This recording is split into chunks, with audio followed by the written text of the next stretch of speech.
Bonjour à tous et bienvenue sur ma chaîne. Aujourd'hui, je vous propose un top 5, un top 5 assez particulier parce que j'aimerais vous parler de quelque chose qui me tient vachement à cœur. C'est le plaisir de jouer, de faire des petits jeux de société entre potes dans les files d'attente des parcs d'attractions. Alors évidemment, quand on va dans les parcs d'attractions, c'est pour faire des attractions, c'est pour voir les personnages, c'est pour tout ce qu'on veut. Mais je trouve que, donc là, je vais transiger un peu, parce que normalement, sur cette chaîne, je vous parle de parcs en solo.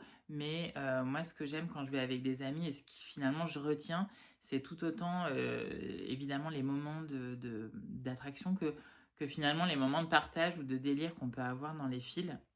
Je ne sais pas si vous avez déjà remarqué, mais moi, dans les files d'attente, je trouve que c'est ultra. C'est un petit reflet sociétal. On observe le comportement des gens. Il y a des gens qui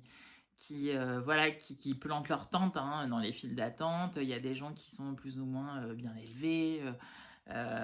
Voilà, on a des moments de stress, on a des moments de rigolade. Et je trouve que c'est vraiment finalement ce qu'on retient quand on y va entre potes. Donc dans cette vidéo, je vais vous révéler mes 5 jeux préférés parce que voilà, donc effectivement, papoter c'est bien, commenter ce qu'on voit. Alors suivant les parcs, évidemment il y a certaines fois où très souvent même les fils sont très mis en scène hein, dans les grands parcs. Même dans des petits parcs, mais bon, il y a des fois où ça tournicote un peu dans le vide. Voilà, je vais avancer comme ça et vous allez découvrir peut-être des jeux que vous connaissez, d'autres que vous connaissez pas. Forcément, il y en a que vous connaissez, mais ce qui pour moi est le mieux adapté à ces files d'attente. J'aimerais aussi, avant de vous révéler mon top 5, vous dire un truc qui me paraît super important, c'est qu'il y a quelque chose qu'on oublie toujours qu'on oublie souvent, c'est qu'en fait dans une file d'attente on n'est pas tout seul et que on est très souvent à côté de gens qui peuvent se révéler des super moments de voilà des super personnes. Chacun a son histoire d'avant et d'après le parc et je sais pas vous mais moi j'adore. Alors j'ai des copains avec qui j'y suis allée récemment et ils vont peut-être comprendre un peu la ref mais moi, j'adore papoter avec les gens quand ils ont l'air sympas, qui sont avant ou après nous, parce qu'on passe quand même 1 heure ensemble côte à côte. Et en fait, quand vous commencez à engager la discussion, des fois, vous papotez et c'est super sympa. Et surtout, ce que je voudrais vous dire, c'est que quand vous emmenez sur vous quelques petits jeux un peu sympas pour passer un moment avec vos amis et occuper un peu ces files d'attente. Mais en fait, vous pouvez aussi élargir le cercle et vous retrouver à jouer avec des gens que vous connaissez pas, comme ça pourrait être le cas dans une soirée jeu. Et moi, j'ai déjà vécu des moments super sympas avec ça. Pas forcément en gardant contact après. Limite, des fois, vous vous retrouvez dans une autre file et c'est super drôle parce que voilà, ça nous est tous arrivé. Mais bah, vous êtes finalement deux ou trois et vous vous retrouvez à jouer à quatre ou cinq. Et c'est des moments moi, que je trouve vraiment chouettes. Donc dans le top 5 que je vais vous donner, je vais vous donner des jeux qui peuvent se jouer bien sûr à deux, à trois, mais peut-être à plus. Voilà. On est parti pour notre top 5 des meilleurs jeux de société pour occuper des files d'attente. Alors je vais commencer par la 5e position. Elle n'est pas très fun, mais elle a au moins le mérite malgré tout de servir à quelque chose. C'est les mini-jeux assez classiques. Je ne sais pas si vous vous souvenez, mais moi quand j'étais gamin, j'avais le double de jeux, d'exemplaires de ce que je préférais, les puissances 4, les jeux de dames, etc. Alors je sais qu'il y en a certains, et moi je l'ai déjà testé, qui sont cool parce que évidemment c'est tout petit, ça prend pas de place, un puissance 4. Alors évidemment vous n'allez pas embarquer un Monopoly ou un Cluedo, hein, là je pense que c'est le bordel. Même si un Cluedo, vous pouvez peut-être en reconstituer un entre potes avec ce que vous voyez autour de vous, notamment dans les fils qui sont très mis en scène. Mais en tout cas, ces mini-jeux, ressortez-les du panier, retrouvez-en sur Vinted et ça pèse pas lourd et ça peut être sympa pour s'occuper. Alors on peut pas dire que ce soit en général les jeux les plus fun, c'est quand même des jeux qui sont assez tradis, mais pour pouvoir occuper un peu, notamment quand vous êtes à deux, je pense, parce que les plateaux sont petits. Ça peut être assez sympa, donc pensez-y. Ils sont peut-être au fond de vos tiroirs chez vos parents et il y a moyen d'en faire quelque chose. Ça, c'était mon top 5, mon numéro 5, pardon. Mon numéro 4, vous êtes peut-être certains à le connaître, mais à mon avis assez peu. C'est un jeu que j'adore qui est espagnol, qui s'appelle El Mentiroso. Donc ça, c'est le menteur en fait. C'est un jeu de bluff. Alors ce qui est sympa, c'est qu'en fait, il n'y a pas grand-chose. C'est un petit jeu de cartes. Au lieu que ce soit pique, as, trèfle, carreau, cœur, c'est d'autres figures. Et en fait, c'est un jeu de bluff où vous irez voir un petit peu sur Internet.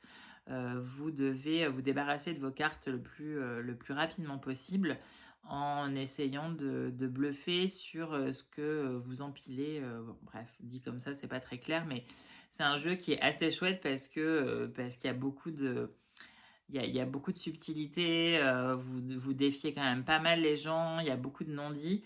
Et surtout, ce que je trouve très adapté techniquement dans les fils, c'est que vous n'avez pas besoin de grand-chose et il y a juste une pile. Donc il suffit que quelqu'un tende la main ou que vous ayez un petit support ou un truc et vous pouvez jouer à ça.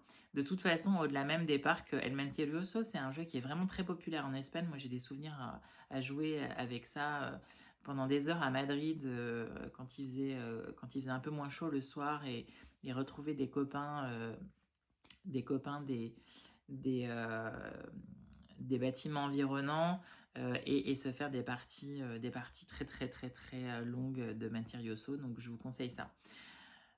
Ensuite, ma troisième reco dans les parcs, alors elle va vous surprendre un peu, mais il faut vraiment y voir le côté divertissant, c'est d'emmener un oracle, d'emmener un tarot. Alors moi, je suis pas là pour vous dire on y croit pas, mais par contre, donc vous en avez partout maintenant, vous avez des rayons des rayons entiers de tarot de Marseille, des tarots un peu sympas. Moi, j'ai des copains qui en ont, qui nous font en fait surtout beaucoup marrer, c'est-à-dire que au-delà de prendre au sérieux ou pas au sérieux les choses, quand vous tirez les cartes, alors chacun le fait un peu à sa manière, et alors quand vous lisez des fois les explications, mais c'est à mourir de rire, c'est-à-dire que vous pouvez prendre des gros fous rires. Et en fait, mine de rien, ça peut prendre du temps, et je trouve que de poser des questions, d'avoir un petit oracle sur soi, en fait, c'est vraiment la grosse blague parfois. Alors des fois, ça peut aussi vous faire prendre des décisions, mais moi, je trouve que enfin, on n'y pense pas souvent. C'est vrai que moi, en faisant cette vidéo, je me suis dit, mais purée, en fait, j'en emmène pas toujours quand je suis avec des amis. Mais occuper une file en se tirant les cartes et en se marrant entre potes, franchement, je pense que ça vaut le coup. Donc, c'est mon numéro 3. Mon numéro 2, c'est un jeu que vous connaissez tous sans doute, ou en tout cas j'espère que vous le connaissez parce qu'il est français et que c'est un jeu qui a énormément de succès. On ne pense pas toujours à le prendre dans les parcs. Et moi je l'ai testé il n'y a pas longtemps avec des copains et en fait ça marche très bien. Je vais vous expliquer comment. Je l'ai là avec moi, c'est le Cracklist. Donc vous le connaissez sans doute, c'est un espèce de petit bac revisité avec des questions, en tout cas des thématiques un peu charnu, on va dire, un peu parfois simple et parfois très drôle. Le principe, c'est qu'en fait, vous tirez en gros des items, vous tirez des thématiques et vous devez lancer des réponses avec les lettres que vous avez en main. Vous pouvez faire un peu des petits coups de changement de rythme qui s'apparenterait un peu à un Uno. Enfin bon, c'est vraiment un chouette. De toute façon, il faut absolument avoir ça dans sa bibliothèque. Pour moi, c'est comme un Scrabble. Hein. Enfin, c'est vraiment en 2025 parce que c'est sorti même avant.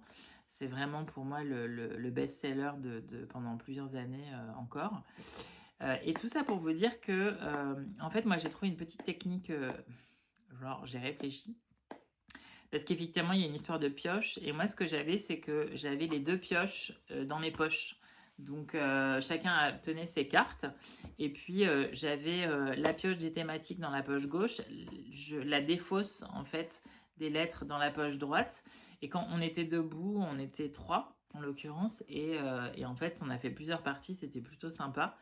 Et pour le coup, je trouve que le Cracklist, c'est vraiment un truc où vous pouvez embarquer, comme je vous disais tout à l'heure, vos autres visiteurs qui sont avant vous, après vous, parce que déjà ça intrigue, ça marche bien, et c'est un moyen de fédérer un peu. Donc c'est pas très lourd. Vous pouvez d'ailleurs juste emmener les cartes, vous les mettez dans un petit sac, et moi je vous conseille ça dans certaines files. Il faut quand même des files un peu longues, il faut que ce soit minimum 45, 1 heure. Mais si vous allez faire Crush Coaster, n'est-ce pas, bah, vous pouvez vous en faire 10 parties, parce que Crush Coaster, vous le savez, c'est 1 heure et demie mini. Voilà. Et alors, on arrive sur mon numéro 1. Donc, vous allez vous dire qu'est-ce qui va nous sortir en numéro 1.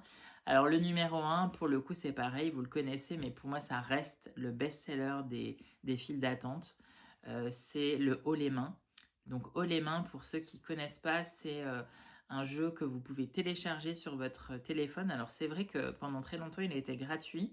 Là, la plupart maintenant, il est devenu payant parce que ça marche super bien. Il y en a aussi des déclinaisons papier. Mais originellement, c'est un jeu, donc Haut les mains, qui est sur application.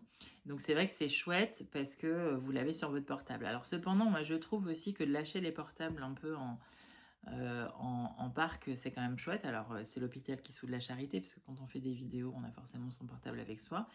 Mais malgré tout, les mains, c'est vraiment chouette. Donc le principe, c'est assez simple. Vous avez des séries thématiques, ça peut être des personnages, des événements, de la musique, enfin ce que vous voulez. Et en fait, vous allez placer le téléphone sur votre front, et les personnes qui sont en face de vous voient forcément ce qui a marqué et vous non, et doivent essayer de vous faire deviner ce qu'il y a dessus. Donc ça peut se jouer bien sûr en équipe, mais vous pouvez aussi le faire sans forcément compter les points. Et en fait, on en voit pas mal dans les fils, si vous observez, enfin pas mal, non, c'est exagéré, mais on en voit quelques-uns. Ça passe pas inaperçu parce que vous tenez comme ça le téléphone sur votre front avec un truc devant et des gens qui parlent. Donc on en voit quand même assez régulièrement, mais évidemment pour moi c'est le number one de ce que vous pouvez faire dans ces files d'attente. Je trouve que c'est vraiment le truc qui s'adapte parfaitement à la situation, qui n'a pas besoin de quoi que ce soit, et vous pouvez en faire plein de parties. Enfin, honnêtement, évidemment, vous n'allez pas jouer dans toutes les files. Il y a des fois, vous avez autre chose à faire ou c'est trop court. Mais franchement, vous avez l'appli. En plus, c'est super bien pour les adultes, c'est super bien pour les enfants. Le Crackly, c'est pas mal, mais c'est un peu plus difficile pour les enfants. En tout cas, il y en a un junior. Bon, mais de toute façon, dans ces vidéos, je vous parle plutôt en général de choses pour des sorties entre adultes ou en solo, et surtout en solo. Mais voilà, donc c'était mon top 5, et j'aimerais bien savoir quels sont vos conseils. Dites-les moi en commentaire. Moi, j'adore les jeux de société. Donc, à quoi vous jouez quand vous êtes dans les files d'attente? Si vous bouquinez chacun de votre côté, ou si vous regardez votre téléphone portable, je peux pas grand-chose pour vous. Mais si vous avez des bonnes idées de jeu, mettez-les en commentaire, et puis à la limite, je referai une deuxième vidéo, ou 3, ou 4, ou 5, on sait jamais. Voilà, écoutez, merci à tous, je vous souhaite une bonne journée, et je vous dis à bientôt sur ma chaîne. Salut!